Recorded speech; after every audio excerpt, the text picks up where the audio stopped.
čudesno neolitsko vreme živeo je jedan narod koji je preokrenuo tok praistorije.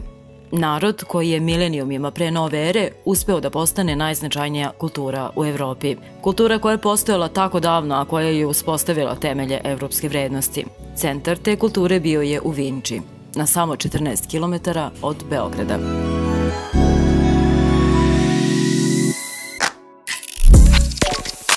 Istraživanje vinčanske kulture promenilo je stavove o neolitskom čoveku. On nije bio divljak.